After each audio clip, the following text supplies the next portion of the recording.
TQS Mauricie, la télé en tête.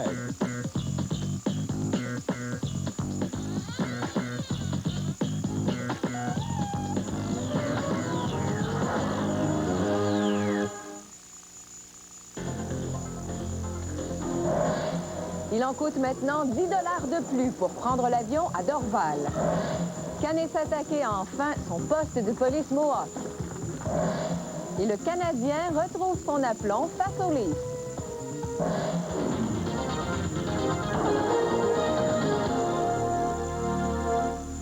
Bonne fin de soirée, mesdames, messieurs. Depuis aujourd'hui, les voyageurs doivent débourser 10 $ de plus à chaque fois qu'ils prennent l'avion à l'aéroport de Dorval. La Société des aéroports de Montréal impose ces frais pour financer ses travaux de construction à Dorval. Des frais qui ne font pas l'unanimité.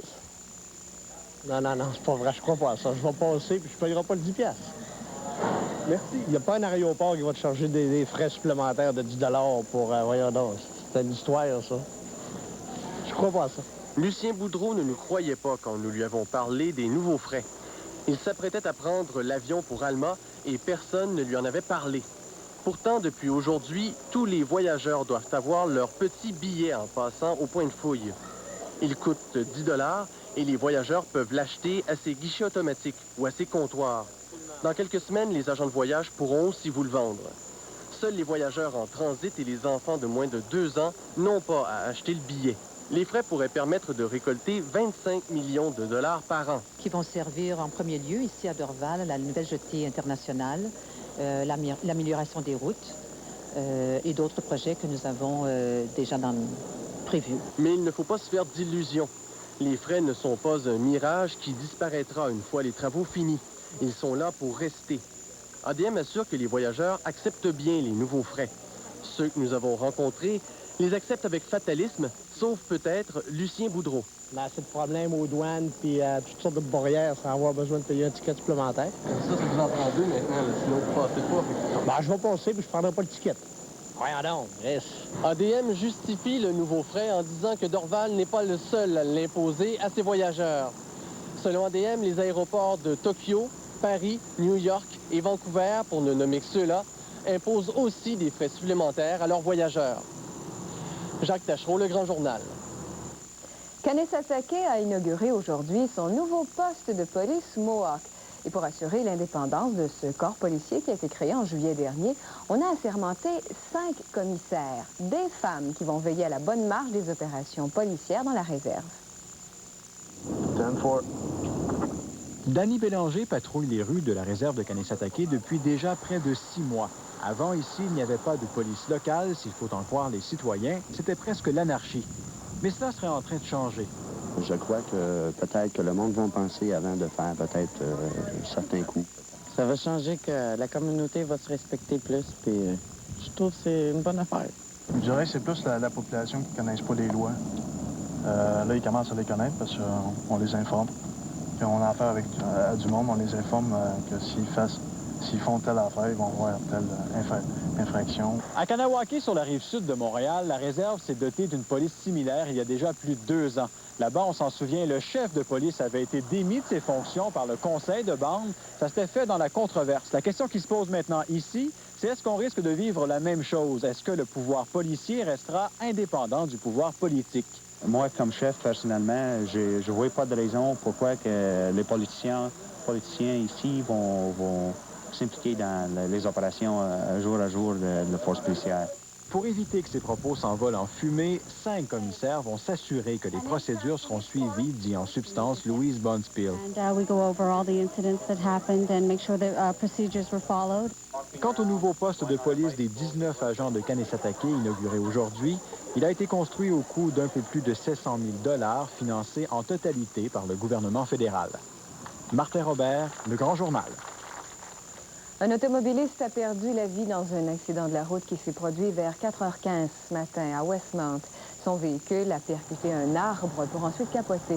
La perte de contrôle est survenue à l'angle des rues de Boulevard et Clark. Le conducteur de 29 ans n'a pas survécu à ses blessures. La police pense qu'il a pu s'endormir au volant. La grève à l'usine Pepsi de Saint-Laurent entre dans sa 3e semaine. Les 425 employés syndiqués de l'usine du boulevard Timmins ont cessé de travailler le 18 octobre dernier.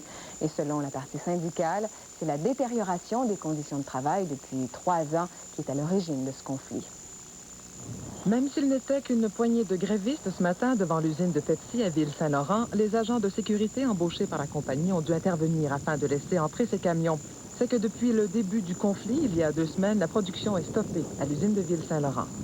Dû aux relations, dû à une coupure de 39 employés, coupure de salaire de 39 employés, le temps supplémentaire à journée dans certains groupes, les journées de maladie. C'est pas une question d'argent, pas du tout. C'est une question qu'ils n'ont aucun respect pour les employés. Une détérioration des relations de travail qui aurait débuté il y a 3 ans lors de changements à la direction, comme nous l'explique ce chauffeur de camion à l'emploi de Pepsi depuis 32 ans. Sylvie Leroux, celle qui s'occupe des employés, là, du personnel. Pour elle, là, on n'est plus bon. Là. Si t'es plus bon, tu t'en vas chez vous. C'est ce qui a fait que, personnellement, j'étais sûr de voter pour le contrat. Moi, puis quand j'ai entendu ça, j'en avais assez. Depuis le 18 octobre, Pepsi doit donc s'approvisionner ailleurs pour suffire à la demande de ses clients. T'as embouteillé à Toronto, puis desservi ici. Ça rentre par des jobbers. Même si les employés syndiqués de l'usine de Toronto ont décidé de ne plus faire de temps supplémentaire à compter de mercredi prochain, il n'y aura pas de pénurie de Pepsi au Québec, selon la directrice des ressources humaines, Sylvie Leroux, la compagnie ayant d'autres sources d'approvisionnement. Les syndiqués appellent donc au boycott. Ce matin, des grévistes étaient postés devant des marchés d'alimentation du Grand Montréal, demandant aux consommateurs de les appuyer. Selon Sylvie Leroux, qu'il nous a été impossible de rencontrer aujourd'hui, l'usine de Ville-Saint-Laurent a des coûts de production plus élevés que la plupart des usines en Amérique du Nord. Pepsi doit donc rationaliser et trouver des moyens de couper dans ses coûts de production pour garder sa place dans ce marché de plus en plus féroce. Pour l'instant, aucune rencontre officielle de négociation n'est prévue entre les 2 parties, mais selon Mme Leroux, la partie syndicale pourrait être convoquée dès la semaine prochaine afin de s'asseoir à une même table et tenter de dénouer l'impasse. Isabelle Vachon, Le Grand Journal. Le premier ministre Lucien Bouchard et une équipe de près de 200 personnes se sont envolés aujourd'hui pour une mission économique de 12 jours en Chine. On s'attend à ce que plusieurs contrats soient signés lors de ce périple, alors que certains participants veulent simplement explorer le marché. Par ailleurs, Lucien Bouchard n'a pas l'intention de confronter ses homologues chinois sur la question des droits de la personne. M. Bouchard a cependant affirmé qu'il abordera la question si l'occasion se présente. Au stade Molson de l'Université McGill, on se prépare à accueillir demain les Alouettes. On y attend 20 000 personnes pour la demi-finale de conférence, les opposants aux Lions de la Colombie-Britannique. Une occasion de retrouver l'ambiance des belles années du football montréalais.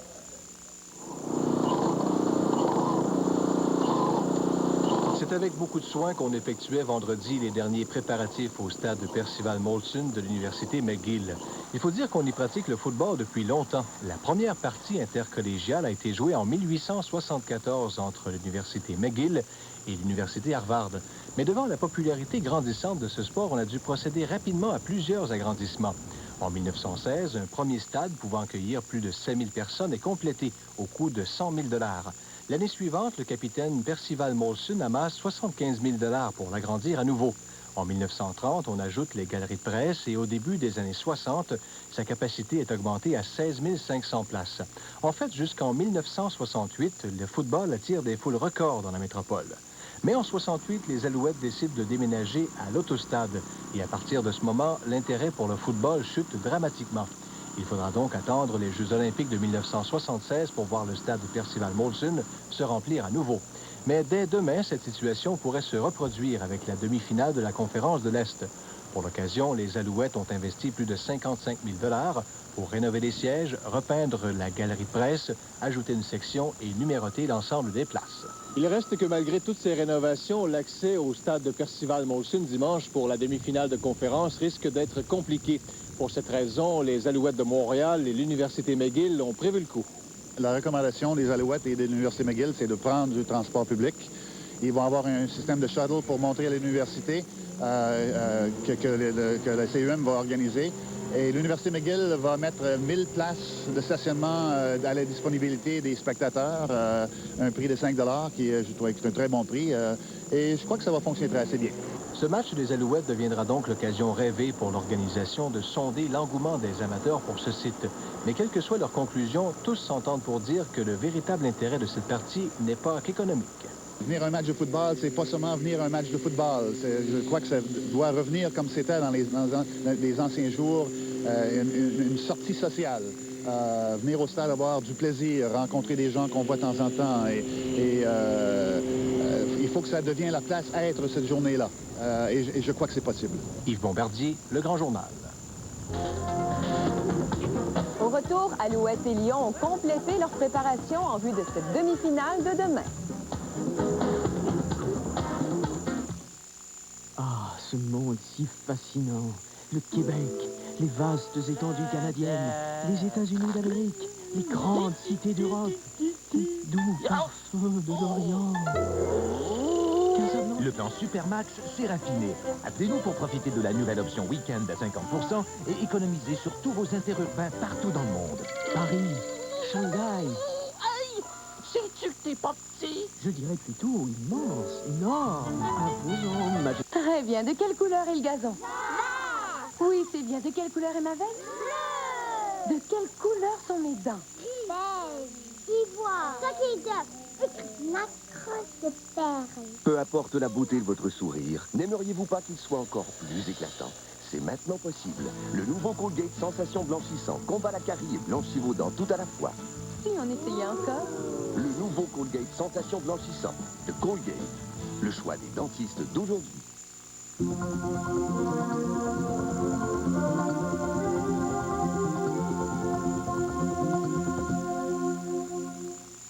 Pourquoi j'aime pas me moucher? Ça me fait des méticolies. Yac! J'aime pas me moucher parce que mon nez brûle. Vous cherchez des mouchoirs avec lesquels vos enfants voudraient se moucher? Essayez les mouchoirs Royal. Avec autant de douceur, c'est la douceur Royal plus que jamais. Et les Royal sont tout aussi résistants. Oh, pas collé! C'est pas comment ça tombe. On est content! Les mouchoirs Royal, tout doux sur le nez, tout fort pour moucher. En vieillissant, votre peau perd de sa capacité à s'exfolier. Et c'est pour cela qu'elle peut commencer à paraître terne. Comment pouvez-vous aider à la raviver? Une réponse nous a été donnée à un congrès mondial de la dermatologie. Le complexe bêta-hydroxy, un des ingrédients de cet hydratant perfectionné au lait. Il aide à stimuler l'exfoliation de la peau, la laissant radieuse et d'un éclat ravivé.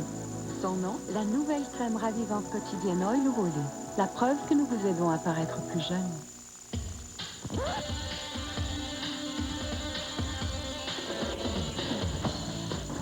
Alors, est-ce que la régie est prête à recevoir nos images? La régie, on vous envoie les images de vous faire rouler.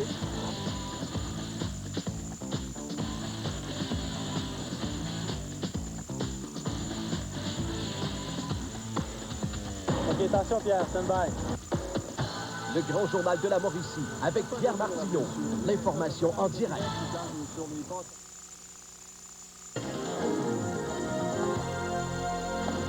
Bonsoir, à mon tour de vous souhaiter la bienvenue. Pas moins de 8 matchs étaient à l'affiche ce soir dans la Ligue nationale de hockey à Montréal, entre autres. Le Canadien et les Leafs de Toronto en venaient aux prises pour la première fois cette saison. Et c'est le Canadien qui a pris les commandes à la 7e minute de jeu. Savage laisse le disque en retrait à Stéphane Quintal, dont tire déjoue Félix Potvin. Un premier but pour Quintal et c'est 1-0.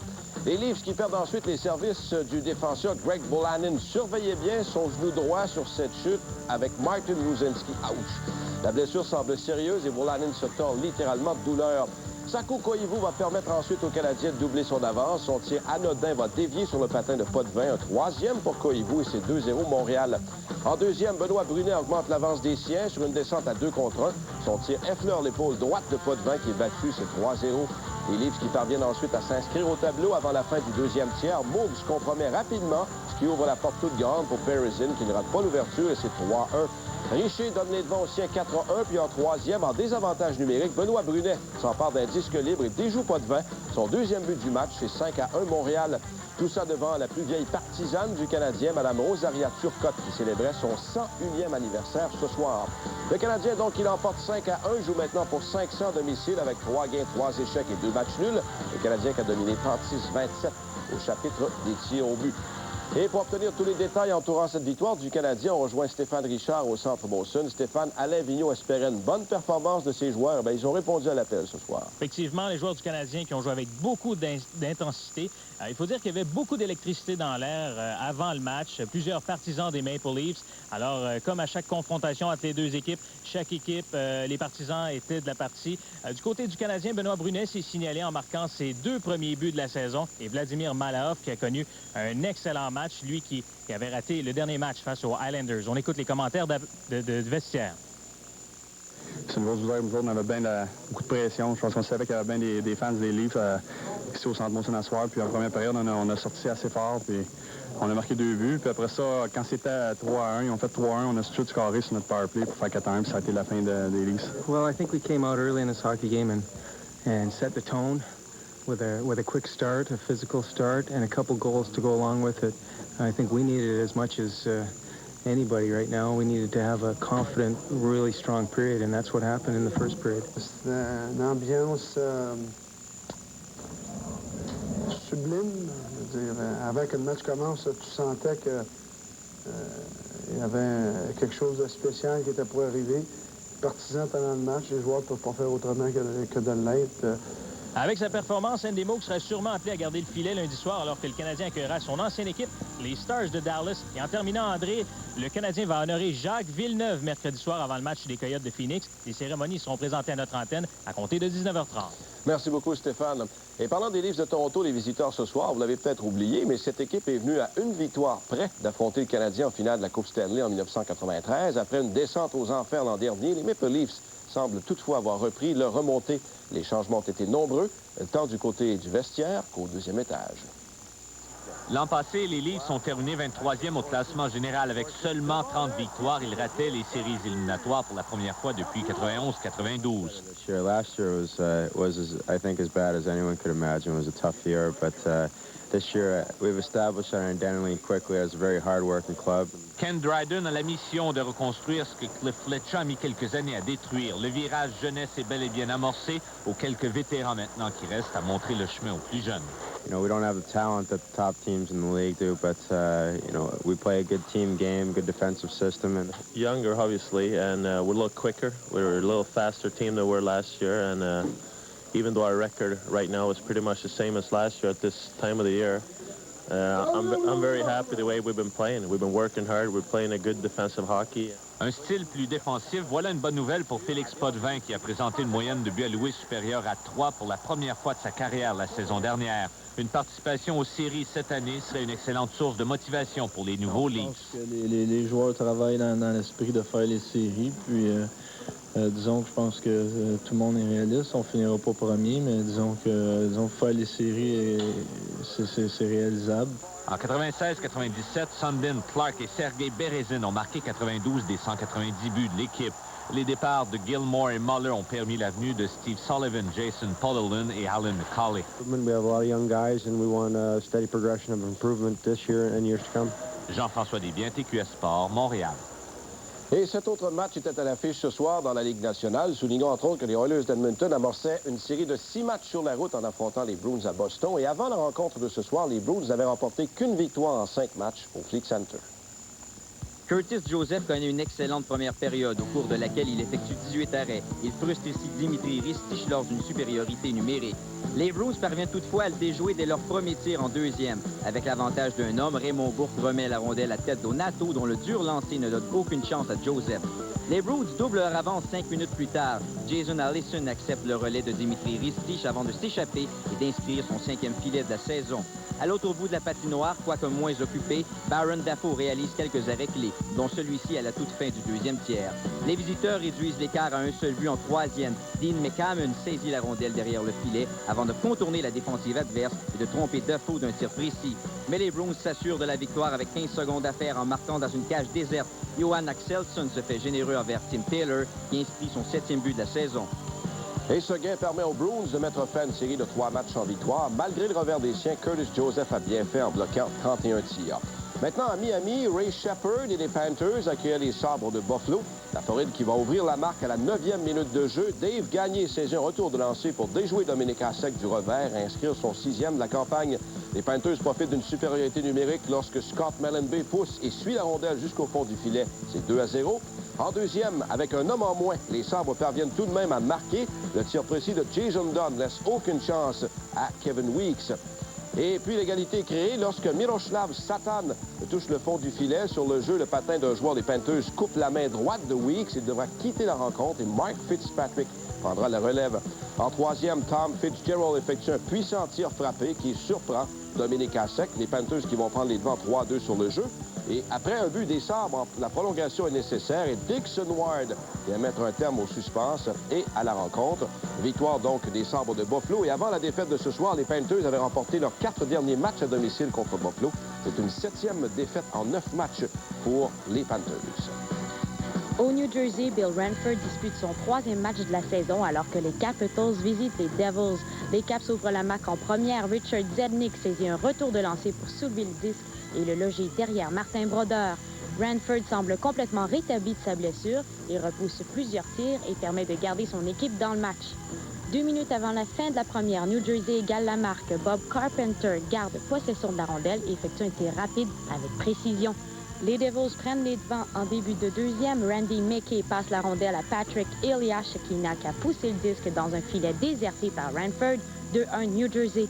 Puis en troisième, Lyle Oberline effectue une passe parfaite à Peter Sikora qui inscrit son 6e de la saison. Les Devils l'emportent 3-1. Un autre gain pour les Devils, 3e victoire d'affilée. Eux qui, dans leurs 3 derniers matchs, ont surclassé l'adversaire avec 16 buts contre 2 seulement. 4 aux Capitals, il s'agissait d'un 6e match de suite sans victoire. Et là-dessus, on jette un coup d'œil aux autres résultats des rencontres disputées ce soir.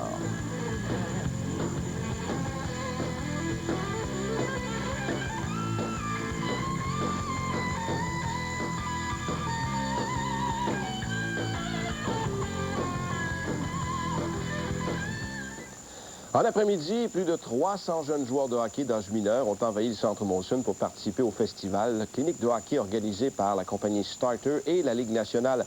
Les entraîneurs et quelques joueurs du Canadien ont multiplié les conseils aux jeunes présents. Alain Vigneault, l'entraîneur-chef du Canadien, a pris quelques minutes pour venir s'entretenir avec eux. Mais le message le plus important, c'est probablement Gaétan Lefebvre, le soigneur et thérapeute du tricolore, qui l'a livré. Un jeune qui ressent une certaine pression peut cacher une blessure, comme il peut tout aussi bien prétendre être blessé pour cacher un problème de motivation. Soit qu'il va craindre son entraîneur, soit qu'il va craindre les conséquences de manquer un match ou un entraînement. Alors, il faut que l'enfant soit encouragé à s'ouvrir. On parle de l'innocence même, c'est-à-dire qu'eux, tout est beau, ils veulent apprendre, ils veulent coopérer, et puis tu vois l'enthousiasme et puis la joie d'embarquer sur la patinoire pour donner les premiers coups de patin. C'était un peu gênant parce que c'était vraiment immense, le centre Molson, pour une première fois, comparé aux patinoires que je patine d'habitude. Qu'est-ce que tu retiens de cette pratique-là avec les joueurs et les entraîneurs? Donner son maximum à tous les matchs. Maintenant, selon vous, est-ce que la presse sportive montréalaise fait bien son travail? Est-elle mesquine ou tout simplement serviable? À compter de lundi au Grand Journal de 17h, nous vous présenterons le premier d'une série de 3 reportages de Christian Gauthier sur le sujet.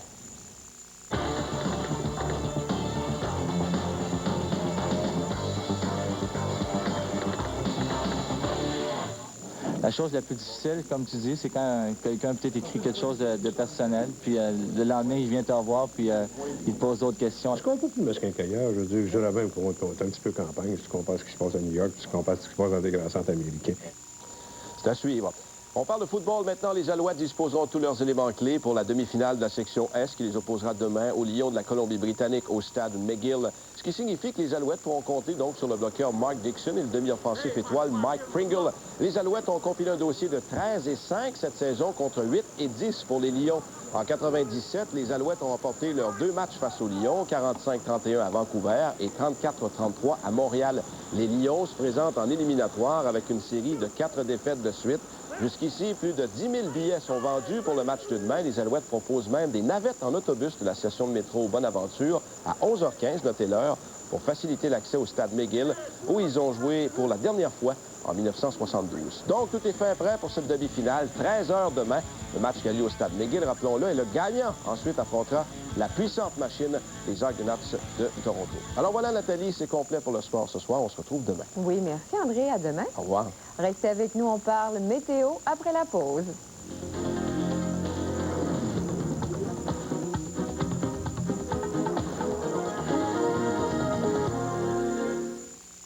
OK, ce message s'adresse à mon chum, mais celui-ci aussi, maman. Bon, avec Sprint Canada, tu peux m'appeler n'importe quand à 15 cents la minute. T'as pas de attendement du soir, il n'y en a pas de restriction. Mais tu pourrais choisir, c'est n'importe quand. Moi, le samedi matin, je dors. Avec le nouveau plan d'économie Maxi de Sprint Canada, appelez n'importe quand, n'importe où, payez pour seulement 15 cents la minute. Aucune restriction, aucun minimum. Tu vois, il n'y a pas de restriction. Mais il faut choisir le bon moment. Hein, mon amour? Sprint Canada, faites le 1-800-700 Maxi. Très bien. De quelle couleur est le gazon? Oui, c'est bien. De quelle couleur est ma veille? De quelle couleur sont mes dents? Beige, ivoire, coquille d'œuf, ma crosse de perles. Peu importe la beauté de votre sourire, n'aimeriez-vous pas qu'il soit encore plus éclatant? C'est maintenant possible. Le nouveau Colgate Sensation Blanchissant combat la carie et blanchit vos dents tout à la fois. Si on essayait encore? Le nouveau Colgate Sensation Blanchissant de Colgate. Le choix des dentistes d'aujourd'hui.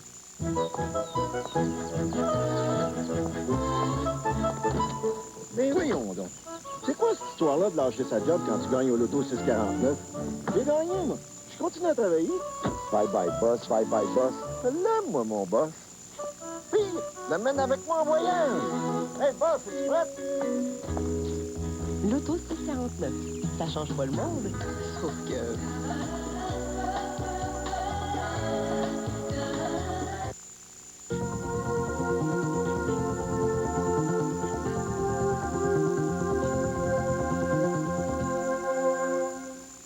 Votre entreprise paie trop cher en intérêt urbain? Je vais vous montrer un truc parfaitement légal. Regardez bien comment je fais. C'est le numéro de Sprint Canada. Le nouveau plan Maxi Affaires de Sprint Canada. Maintenant 15 cents la minute, en tout temps, partout au Canada, pour vos services d'interurbain et de numéros sans frais. Vous pouvez aussi essayer avec des pinces, mais c'est moins précis. Appelez le 1-888-888-0050. Sprint Canada, le maximum pour vos affaires.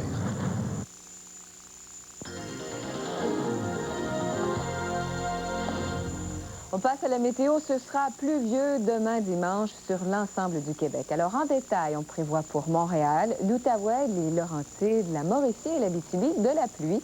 Et puis, il y aura des éclaircies avec 30 % de possibilité d'averses en Estrie. Le maximum pour ces régions variera entre 11